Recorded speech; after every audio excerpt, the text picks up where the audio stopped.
To say that I'm surprised by this news would be a massive understatement.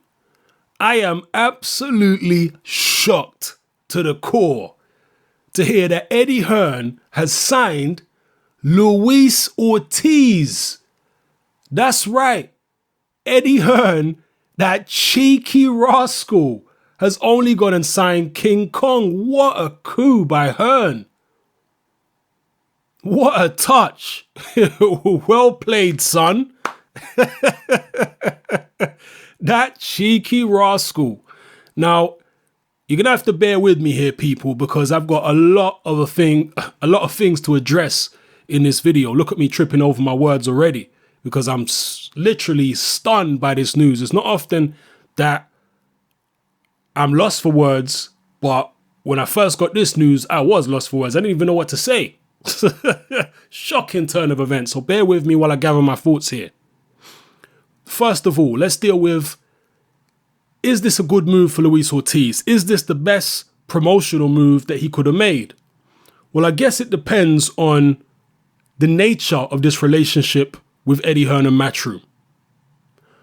Are they going to have Luis Ortiz based in the UK fighting?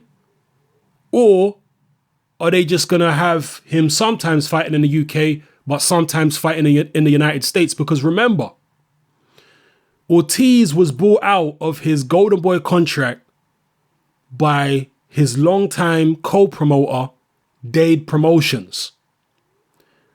So seeing as though they bought him out of the Golden Boy contract, at that point, they would have had full control over Ortiz's career. So what's going on with Dade Promotions? Are they doing a co-promotional deal with MATCHROOM where maybe Dade handle the promotion of Ortiz's fights in the States and MATCHROOM handle the promotion of his fights in the UK and maybe in Europe?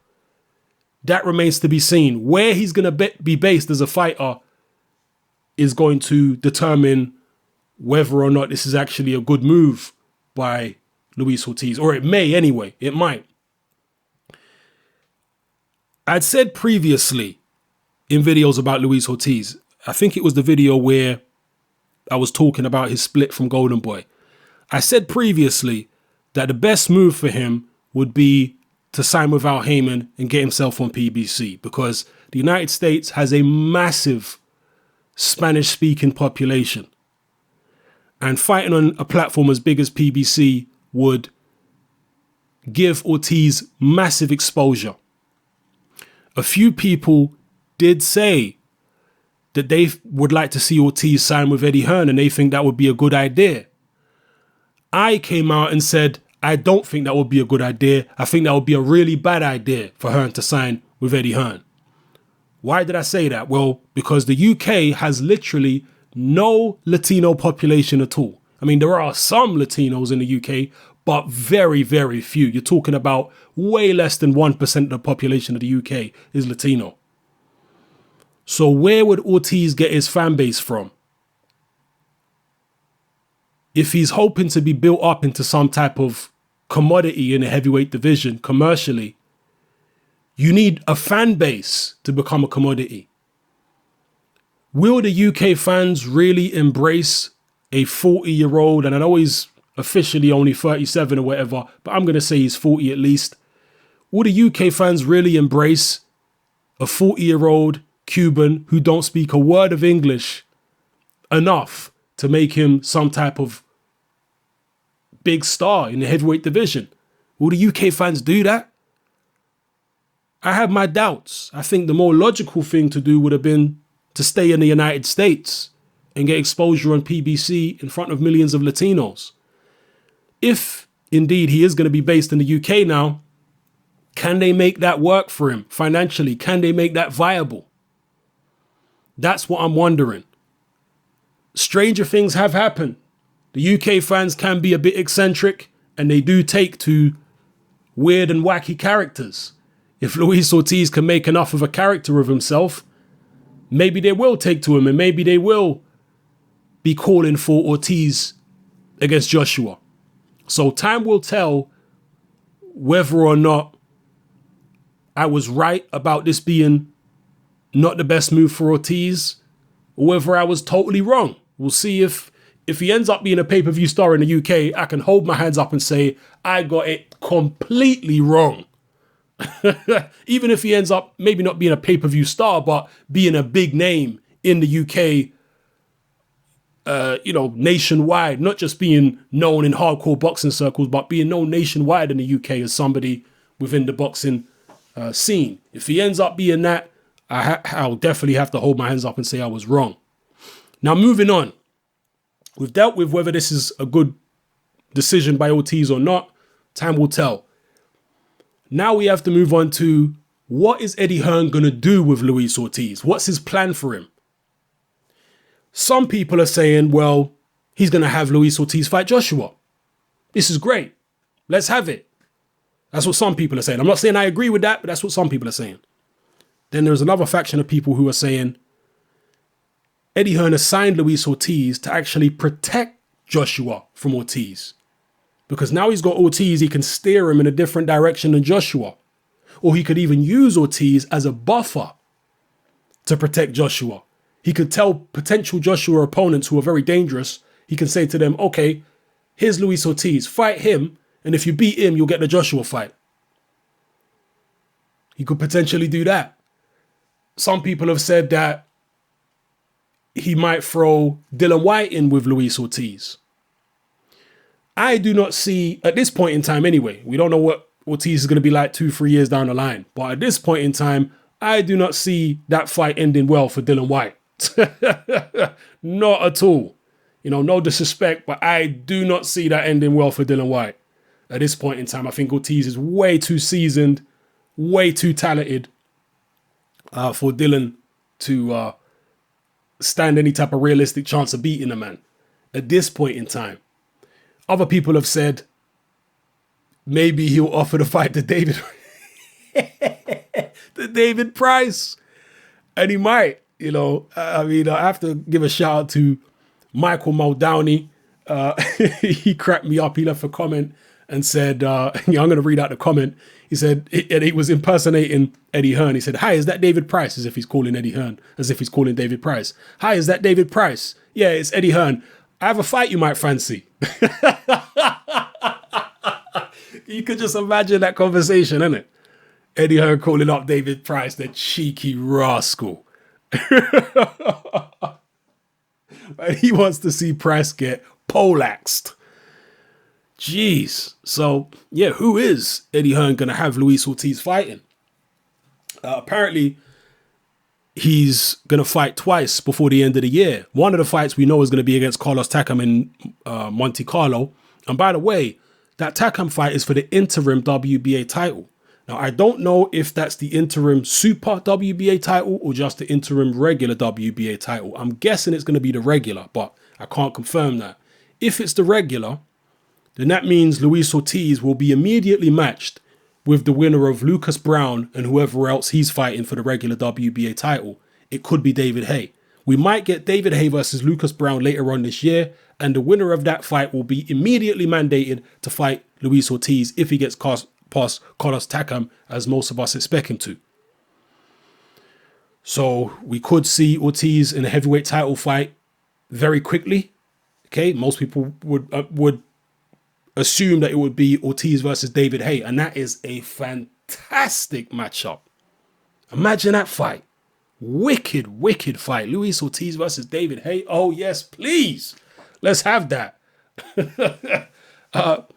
If Luis Ortiz is actually fighting for the interim super WBA heavyweight title, he could be in line to fight Vladimir Klitschko potentially.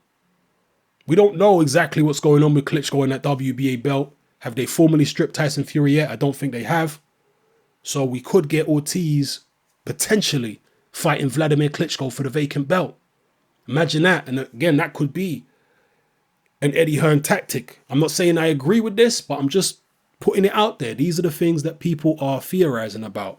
That could be the Eddie Hearn tactic. Let me put Ortiz in Vladimir's way and say, okay, Vladimir, fight Ortiz. If you can get past him, you'll get Joshua. The one thing I'll be very surprised to see is Luis Ortiz fighting Anthony Joshua anytime soon. Very, very surprised. And this is why I had serious reservations about Ortiz signing with Matchroom in the first place, when certain people a few weeks back were throwing around the idea. Because Anthony Joshua is Eddie Hearn's biggest cash cow by far. This is where Matchroom are making most of their money when it comes to boxing, from Anthony Joshua. Would he really put Joshua in with Ortiz anytime soon? And risk Joshua getting knocked out? Then he's got a 40-year-old Cuban heavyweight. Can he make him into a pay-per-view star like Joshua was? I seriously doubt it. I don't see Ortiz being allowed anywhere near a ring with Anthony Joshua unless he's mandatory challenger. And that will probably only happen several months down the line, maybe a year or more down the line. Some people have also speculated perhaps Eddie Hearn is concerned about Anthony Joshua breaking away from him and starting his own promotional company. And so he has a contingency plan. Let me get Ortiz on board. And right when Joshua's about to leave, bam, I'll try to get whatever sanctioning body to mandate Ortiz versus Joshua. And then at least if Joshua leaves, if Ortiz manages to beat Joshua, I then at least have somebody that I can market. This is the Joshua Slayer. Who knows what's going to happen here, people, but it is exciting times, and I have to say, Eddie Hearn. I keep saying it. What a cheeky rascal to pull off a coup like that. Who's he going to fight after Carlos Takam? That's what I'm wondering. Who's it going to be? How's he going to deal with Takam in the first place? You know, I'm interested to see how he goes about that fight. Most people expect him to stop Takam 6 or 7 rounds. I'm seeing a lot of people saying. We'll soon find out. But the Chinese have a saying, may you live in interesting times. And indeed, these are very interesting times, people. Very, very interesting. Let me just scroll through some comments here because there's just so much to say about this particular signing that I don't want to miss anything out before I end out the video. I've talked about most of the things I can, what's this guy saying here? He's saying, will Ortiz be based in the UK? That's the real big thing for me. Will he be based in the UK or not? What's going on with Dade Promotions? Will it be a joint promotional deal with Dade and Matchroom? Another person saying he wouldn't be surprised if he fights Dylan White. Dylan White isn't scared of a scrap. Dylan White is a very, very brave guy. But at this point in his career, man, if I was his manager, I wouldn't put him anywhere near Luis Ortiz. Hell no. Let Ortiz get a bit older first before you start talking about that kind of stuff. What else here? People saying fantastic news. Somebody saying Ortiz will have a title soon. Brilliant news, etc., etc. I think that's just about it. Yeah, I think that's just about it. So drop your comments in the comment section below, people. What do you think about this news? Surely you guys have got a lot to say. Who will Ortiz be matched against? Actually, I'm reading a comment here on Twitter, King Kong Boxing. He says, at Eddie Hearn, at Matchroom Boxing, us here at King Kong Boxing would love to thank Eddie Hearn for this great opportunity and believing in Luis Ortiz. So that's Eddie Hearn. Wow, look at this. Apparently the first stop for King Kong will be announced on Monday on a huge card in November. And then we plan to get him out in the UK straight after, potentially on the Anthony Joshua card. I'm very excited to work with our first international fighter as we continue to expand into new markets. That is Fast Car Eddie Hearn speaking himself. I should have said that earlier on in the video. I didn't see this particular tweet. So, wow, that's Eddie Hearn saying he is going to be based in the UK. He's going to have, other than this Monte Carlo fight, he's then going to get Ortiz fighting in the UK in November on a huge card. Anyway, people, I'm going to end the video out here. Who's Ortiz going to fight? What is Eddie Hearn up to? Will we ever see Ortiz fight AJ? Is Ortiz going to fight the winner of Lucas Brown versus potentially David Haye and get a title shot quickly? Is Eddie Hearn using Luis Ortiz as a buffer to protect AJ and send him in a different direction and have tough opponents fight Ortiz first before they get an opportunity to fight AJ? Is that what he's doing? Or does Eddie Hearn actually have far more faith in AJ than I'm giving him credit for? Maybe he believes that AJ could actually beat Ortiz. Maybe I'm underestimating the British boxing fans. Maybe they will take to Ortiz to the point where he's a household name in the UK. Maybe not as big as Joshua, but still a well-known figure where he'll be able to walk around in the UK and be recognised. Because, as I say, this issue with the fan base, the fact he doesn't speak English and he's nearly 40 years old, or at least 40 years old, that's a problem to me from a commercial point of view. Surely he could have made a better business decision. Time will tell. Let me not waffle on too long. Drop your comments in the comment section below. Let me know how you feel. It's your boy Hearn, I'm out.